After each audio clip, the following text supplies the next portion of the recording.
Hello everyone, welcome है आप सभी का इस मनीष मस्ती स्कूल चैनल पे। मेरा नाम मनीष कुमार और आज मैं आप लोगों को एनसीईआरटी क्लास 6 साइंस चैप्टर 2 का ऑडियो दूंगा।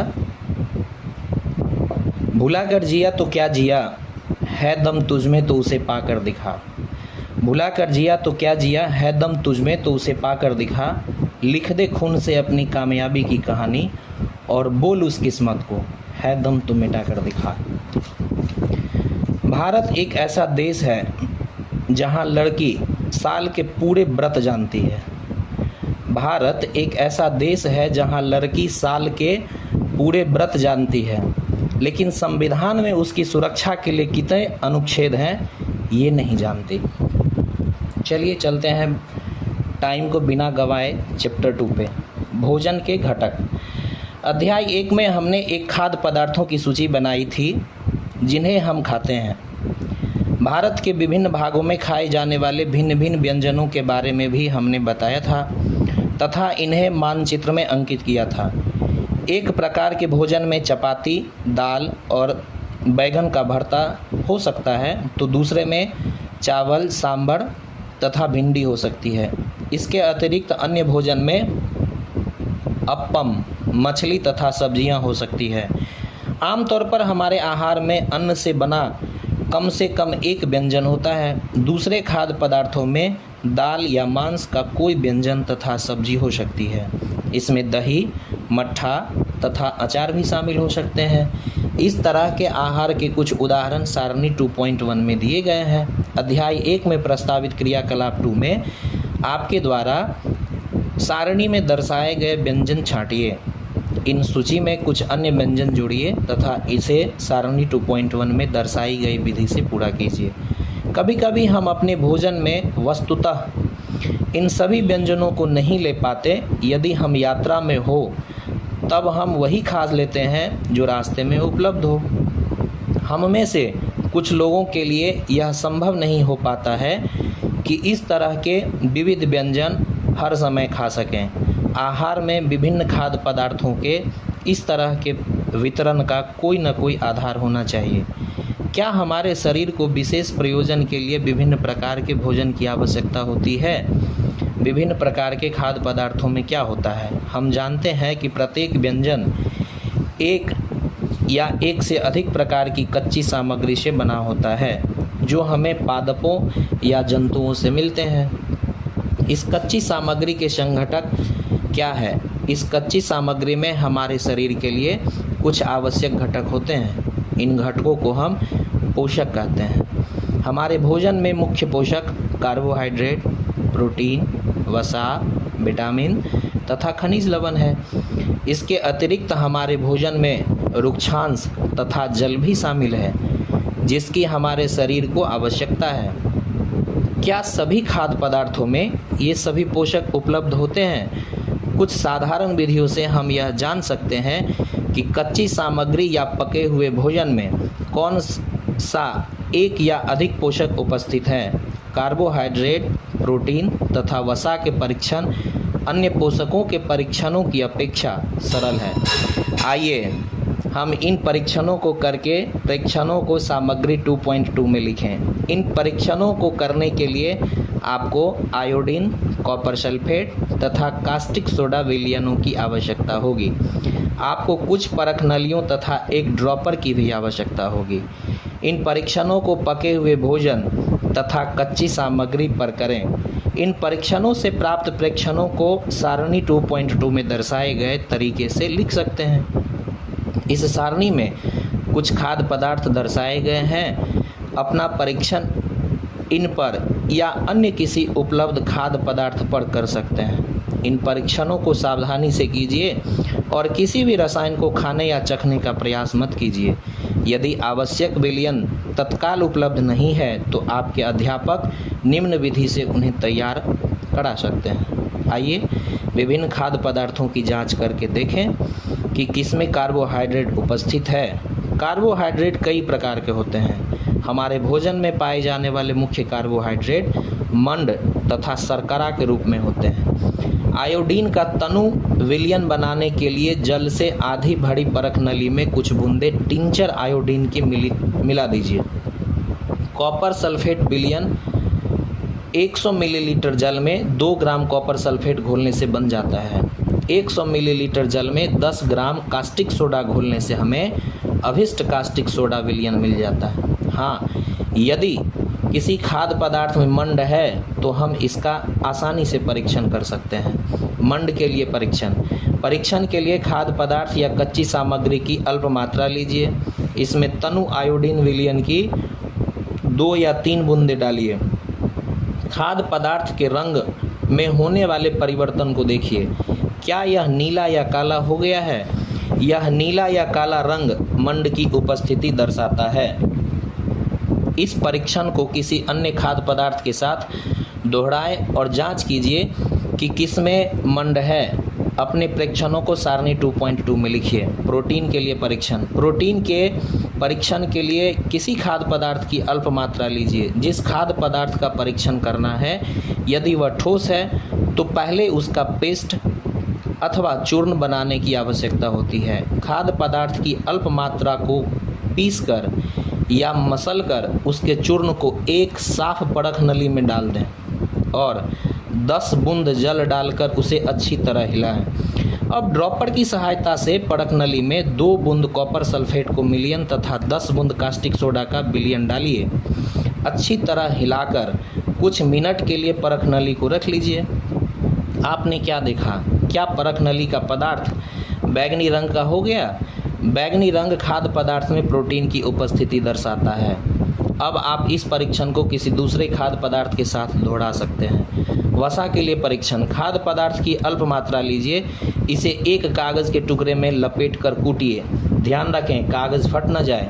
अब कागज़ को सीधा कीजिए और ध्यानपूर्वक देखिए, क्या इस तरह तेल के धब्बे हैं? कागज़ को किसी प्रकाश के सामने लाएं। क्या आपको इस धब्बे से होकर आने वाला धुंधला प्रकाश दिखाई देता है? कागज़ पर तेल का धब्बा खाद्य पदार्थ में वसा की उपस्थिति दर्शाता है। खाद्य पदार्थ में कभी कभी जल की भी कुछ मात्रा हो सकती है। इस दशा में इन पदार्थों को कागज़ पर धीरे धीरे रगड़िए और कुछ समय के लिए कागज़ को सुखा दीजिए, ताकि यदि खाद्य पदार्थ से कुछ जल आया तो वह सूख जाए।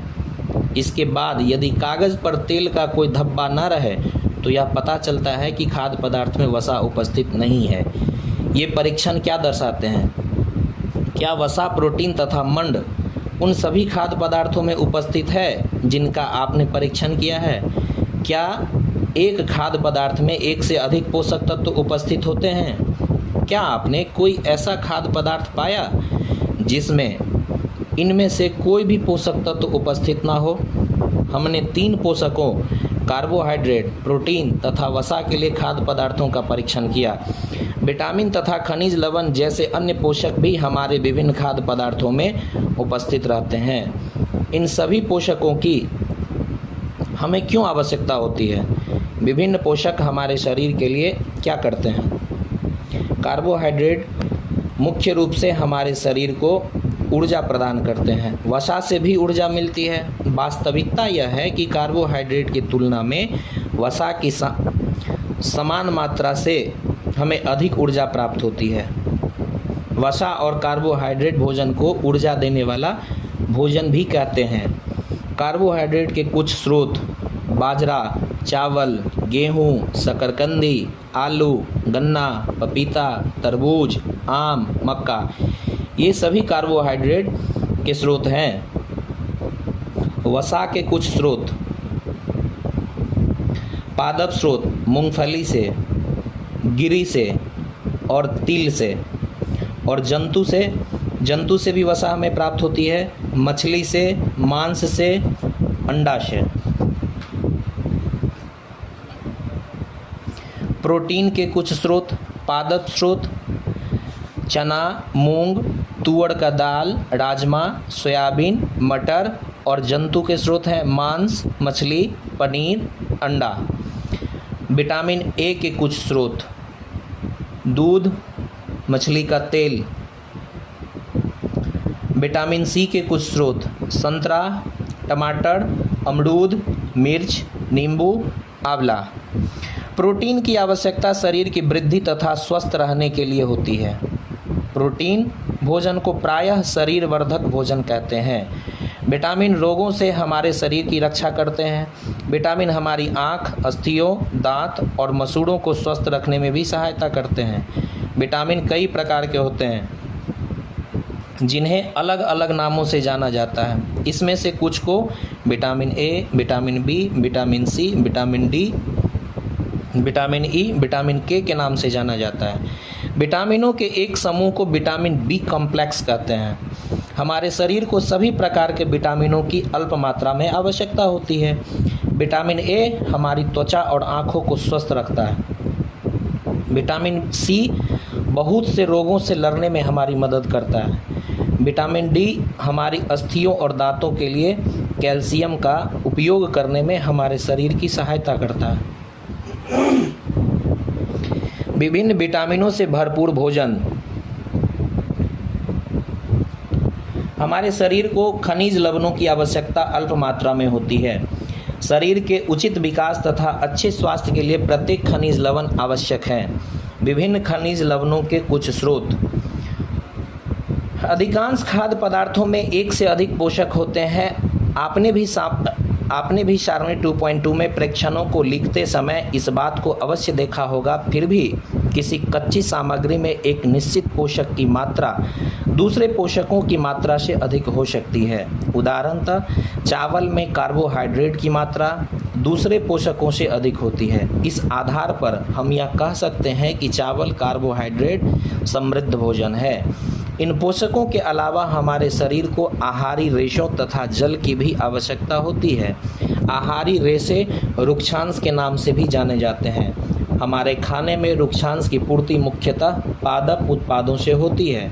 रुक्षांश के मुख्य स्रोत साबुत खाद्यान्न, दाल, आलू, ताजे फल और सब्जियां हैं। रुक्षांश हमारे शरीर को कोई पोषक प्रदान नहीं करते, फिर भी यह हमारे भोजन का आवश्यक अवयव है और इसका आयतन बढ़ा देते हैं। रुक्षांश बिना पचे भोजन को बाहर निकालने में हमारे शरीर की सहायता करता है। जल भोजन में उपस्थित पोषकों को अवशोषित करने में हमारे शरीर की सहायता करता है। यह कुछ अपशिष्ट पदार्थों जैसे कि मूत्र तथा पसीनों को शरीर से बाहर निकालने में सहायता करता है। सामान्यतः हमारे शरीर को जितने जल की आवश्यकता होती है वह हमें उन वस्तुओं से प्राप्त होता है जिन्हें हम द्रव रूप में लेते हैं, जैसे कि जल, दूध, चाय आदि। इसके अतिरिक्त हम जो भी भोजन पकाते हैं उसमें भी पानी का प्रयोग किया जाता है। आइए देखें कि क्या कोई एक अन्य स्रोत हमारे शरीर को जल प्रदान करता है। एक टमाटर अथवा नींबू जैसा कोई फल लें, इसे छोटे छोटे हिस्सों में काट लें। क्या ऐसा करते समय आपके हाथ गीले होते हैं? जब भी आपके घर में किसी फल या सब्जी को काटा, छीला या मसला जाता है तब ध्यानपूर्वक उसका निरीक्षण करें। क्या ऐसा करते समय आपको किसी ऐसे ताज़े फल या सब्जी के बारे में पता चलता है जिसमें पानी की मात्रा नहीं होती? हम देखते हैं कई खाद्य पदार्थों में जल होता है। कुछ सीमा तक हमारे शरीर के लिए आवश्यक जल की पूर्ति इसी जल से हो जाती है। इसके अतिरिक्त कोई खाद्य पदार्थों को पकाते समय हम उसमें जल डालते हैं। संतुलित आहार। सामान्यतः पूरे दिन में जो कुछ भी हम खाते हैं उसे आहार कहते हैं। हमारे शरीर की वृद्धि और अच्छे स्वास्थ्य को बनाए रखने के लिए हमारे आहार में वे सभी पोषक तत्व उचित मात्रा में होने चाहिए जिनकी हमारे शरीर को आवश्यकता है। कोई भी पोषक तत्व न आवश्यकता से अधिक हो और ना ही कम। हमारे आहार में पर्याप्त मात्रा में रुक्षांश तथा जल भी होना चाहिए। इस प्रकार के आहार को संतुलित आहार कहते हैं। क्या आप सोचते हैं कि प्रत्येक आयु वर्ग के लोगों को एक ही प्रकार के आहार की आवश्यकता होती है? क्या आप यह भी सोचते हैं कि हमारा संतुलित आहार हमारे शारीरिक कार्य पर निर्भर करता है? एक सप्ताह की अवधि में आप जो भी खाते हैं उसका एक चार्ट तैयार कीजिए।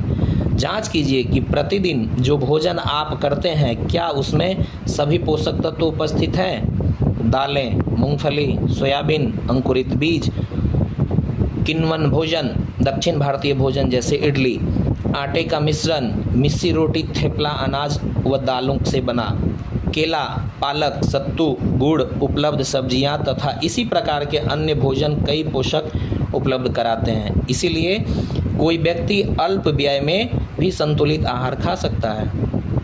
उचित प्रकार का भोजन करना ही पर्याप्त नहीं है, इसे उचित तरीके से पकाना भी चाहिए ताकि इसके पोषक तत्व नष्ट ना हो। क्या आप जानते हैं कि पकाते समय कुछ पोषक नष्ट हो जाते हैं? छिलका उतारकर यदि सब्जियों और फलों को धोया जाता है तो यह संभव है कि उनके कुछ विटामिन नष्ट हो जाएं। सब्जियों और फलों की त्वचा में कई महत्वपूर्ण विटामिन तथा खनिज लवण होते हैं। चावल और दालों को बार बार धोने से उनमें उपस्थित विटामिन और कुछ खनिज लवण अलग हो सकते हैं। हम सभी जानते हैं कि पकाने से भोजन का स्वाद बढ़ता है तथा इसे पचाने में आसानी होती है। इसके साथ साथ पकाने में कुछ पोषक तत्वों की हानि भी हो सकती है। यदि भोजन पकाने में अत्यधिक जल का उपयोग किया जाता है और बाद में उसे फेंक दिया जाता है तो कई लाभदायक प्रोटीन तथा खनिज लवणों की हानि हो जाती है। पकाने में विटामिन सी आसानी से गर्मी से नष्ट हो जाता है। क्या यह उचित नहीं होगा कि हम अपने आहार में फल और कच्ची सब्जियों को शामिल करें? बुझों ने सोचा कि हर समय वसायुक्त खाना ही सर्वोत्तम भोजन है। एक कटोरी कार्बोहाइड्रेट युक्त भोजन की अपेक्षा एक कटोरी वसायुक्त भोजन अधिक ऊर्जा देगा। क्या ऐसा नहीं होता? अतः उनसे तली हुई चीज़ें, समोसा, पूड़ी, मलाई, रबड़ी, पेड़ा आदि प्रचुर वसायुक्त भोजन ही खाया और इसके अलावा कुछ नहीं खाया। क्या आप सोचते हैं कि वह ठीक था? निसंदेह नहीं। इतना अधिक वसायुक्त भोजन खाना हमारे लिए बहुत हानिकारक हो सकता है। हमारे भोजन में वसा की मात्रा अत्यधिक मोटापे का कारण बनती है। अभावजन्य रोग। एक व्यक्ति खाने के लिए पर्याप्त भोजन पा रहा है लेकिन कभी कभी उसके भोजन में किसी विशेष पोषक की कमी हो जाती है। यदि यह किसी लंबी अवधि तक रहती है तो वह व्यक्ति उसके अभाव से ग्रसित हो सकता है। यह एक अधिक पोषक तत्वों का अभाव हमारे शरीर में रोग अथवा विकृतियां उत्पन्न कर सकता है। वे रोग जो लंबी अवधि तक पोषकों के अभाव के कारण होते हैं उन्हें अभावजन्य रोग कहते हैं। यदि कोई व्यक्ति अपने भोजन में पर्याप्त प्रोटीन नहीं ले रहा है तो उसे कुछ रोग हो सकते हैं, जैसे वृद्धि का अवरुद्ध होना, चेहरे पर सूजन, बालों के रंग का उड़ना, त्वचा की बीमारियां और पेचिश आदि। यदि प्रोटीन तथा कार्बोहाइड्रेट दोनों ही किसी व्यक्ति के आहार से एक लंबे समय तक अनुपस्थित रहे तो उसकी वृद्धि पूरी तरह से अवरुद्ध हो सकती है। ऐसा व्यक्ति बहुत दुबला पतला हो जाएगा। वह इतना दुर्बल हो जाएगा कि चलने में भी असमर्थ होगा। विभिन्न विटामिनों और खनिज लवणों के अभाव से विभिन्न रोग अथवा विकृतियां हो सकती है। इनमें से कुछ सारणी 2.3 में दर्शाए गए हैं। सभी अभावजन्य रोगों की रोकथाम संतुलित आहार लेने से की जा सकती है। इस अध्याय में हमने स्वयं से यह जानने की कोशिश की विभिन्न क्षेत्रों में भोजन में इतनी अधिक विविधता होते हुए भी आहार में पोषक तत्वों का वितरण सामान्य है। यह वितरण हमारे भोजन में आवश्यक पोषक तत्वों की उपस्थिति सुनिश्चित करता है। विटामिन ए क्षीणता और दृष्टिहीनता होती है। लक्षण क्या है? कमजोर दृष्टि, अंधेरे रात में कम दिखाई देना, कभी कभी पूरी तरह से दिखाई देना बंद हो जाना। विटामिन B1 की कमी से बेड़ी होता है जिसमें दुर्बल पेशियां और काम करने की ऊर्जा में कमी होती है। विटामिन सी की कमी से स्कर्वी होता है जिसमें मसूड़ों से खून निकलना, घाव भरने में अधिक समय लगना। विटामिन डी की कमी से रिकेट्स होता है जिसमें अस्थियों का मुलायम होकर मुड़ जाना। कैल्शियम की कमी से अस्थियां और दंतक्षय होता है, कमजोर अस्थियां या दंतक्षय। आयोडीन की कमी से घेगा होता है जिसे गाइटर कहते हैं, गर्दन की ग्रंथि का फूल जाना, बच्चों में मानसिक विकलांगता। लौह की कमी से अरक्तता होता है जिसमें कमजोरी होती है। हमारे भोजन के मुख्य पोषक तत्वों के नाम कार्बोहाइड्रेट, प्रोटीन, वसा, विटामिन तथा खनिज लवण है। इनके अतिरिक्त भोजन में आहारी रेशें तथा जल भी होता है। कार्बोहाइड्रेट तथा वसा हमारे शरीर को मुख्य रूप से ऊर्जा प्रदान करते हैं। प्रोटीन तथा खनिज लवण की आवश्यकता हमारे शरीर के वृद्धि तथा अनुक्षरण के लिए होती है। विटामिन हमारे शरीर को रोगों से रक्षा करने में सहायता करते हैं। संतुलित आहार में हमारे शरीर के लिए आवश्यक सभी पोषक तत्वों तथा पर्याप्त रुक्षांश और जल उचित मात्रा में उपस्थित रहते हैं। हमारे आहार में लंबी अवधि तक एक अथवा अधिक पोषक तत्वों की न्यूनता से विशिष्ट रोग अथवा विकार उत्पन्न हो सकते हैं। ये था आज का चैप्टर 2 जो समाप्त होता है। धन्यवाद।